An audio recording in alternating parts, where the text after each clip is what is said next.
चलो देखो कोशिश करते हैं इसको ऑडियो से समझाने की। देखो ऐसा है, हमने दो बॉल्स को वर्टिकली ऊपर थ्रो किया डिफरेंट स्पीड से, मतलब एक की स्पीड कुछ ज़्यादा रही होगी, एक की कम रही होगी। तो भाई जाहिर है जिसकी स्पीड ज़्यादा होगी वो ज़्यादा ऊपर तक जाएगी और जिसकी स्पीड कम होगी वो कम हाइट तक जाएगी। यहाँ तक कि जिसकी स्पीड ज़्यादा होगी वो हमेशा थोड़ी सी ऊपर रहेगी और जिसकी स्पीड कम होगी वो थोड़ा नीचे रहेगी, है ना, कुछ ऐसा होता होगा।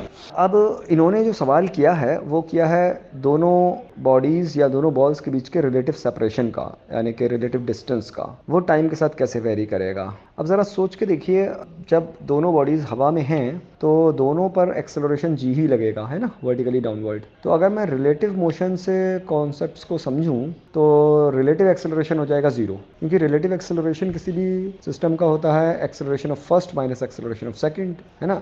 जैसे रिलेटिव वेलोसिटी होता था v2 minus V one, V A minus V B, तो दोनों के ही एक्सप्रेशन सेम है, एक्जैक्टली जी दोनों के सेम है, तो रिलेटिव एक्सप्रेशन जीरो हो गया। तो इतना समझ में आ रहा है कि जब तक दोनों बॉडीज हवा में रहेंगी दोनों पर एक्सप्रेशन सेम होगा और तो रिलेटिव जीरो हो जाएगा, है ना। अच्छा ये बात हो गई, तो रिलेटिव एक्सेलरेशन तो यहाँ जीरो है। अब ज़रा ये समझिए कि एक्सेलरेशन का काम क्या होता है। एक्सेलरेशन का काम होता है वेलोसिटी को चेंज करना, है ना। एक्सेलरेशन का काम होता है वेलोसिटी को चेंज करना। तो रिलेटिव एक्सेलरेशन का काम क्या होगा। रिलेटिव एक्सेलरेशन का काम होगा रिलेटिव वेलोसिटी को चेंज करना, राइट।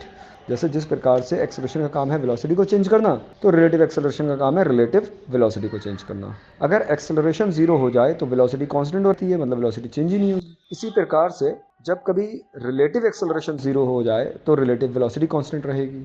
और यहाँ पे हम देख रहे हैं कि रिलेटिव एक्सेलरेशन जीरो है, इसका मतलब दोनों बॉल्स की रिलेटिव वेलोसिटी कांस्टेंट बनी रहनी है जब तक ये एयर में रहेंगी। तो रिलेटिव वेलोसिटी कांस्टेंट रहेगी क्योंकि रिलेटिव एक्सेलरेशन है जीरो। ओके।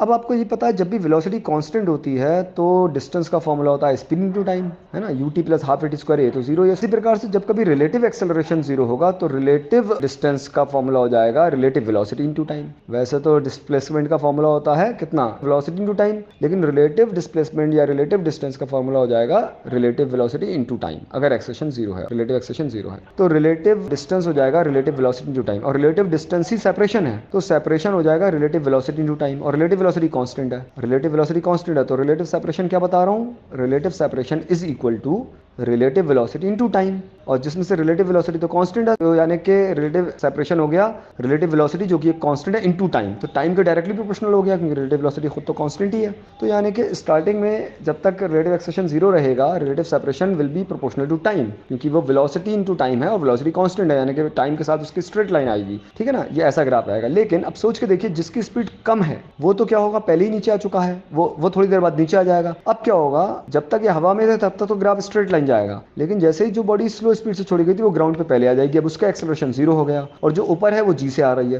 तो अब इसमें रिलेटिव एक्सेलरेशन जीरो नहीं होगा क्योंकि एक का जी है और एक का जीरो हो चुका है जो ग्राउंड पे गिरी है। तो अब एक्सेलरेशन रिलेटिव एक्सेलरेशन जी डाउनवर्ड है, नेगेटिव डायरेक्शन में, वर्टिकली डाउनवर्ड। तो अब जब एक्सेलरेशन नेगेटिव है तो इसका पैराबोलिक ग्राफ आएगा, एक्सेलरेशन है एक्स टी ग्राफ में, अगर कांस्टेंट एक्सेलरेशन होता है तो पैराबोला होता है, वो भी डाउनवर्ड पैराबोला, नेगेटिव एक्सेलरेशन है तो डाउनवर्ड। तो इसका ऑप्शन फोर्थ वाला होगा। पहले स्ट्रेट लाइन बनेगा जब तक के दोनों हवा में है, रिलेटिव वेलोसिटी कांस्टेंट रहेगी तो सिर्फ टाइम के ऊपर डिपेंड करेगा, डायरेक्टली प्रोपोर्शनल टू टाइम। उसके बाद ये ग्राउंड पे आ चुका है, केवल एक में एक्सेलरेशन है तो रिलेटिव एक्सेलरेशन जी हो गया। कांस्टेंट एक्सेलरेशन होता है तो एक्स टी ग्राफ पैराबोला होता है, कॉन्केविटी डाउनवर्ड होती तो बाद में कर्व्ड हो जाएगा, यानी कि फोर्थ ऑप्शन।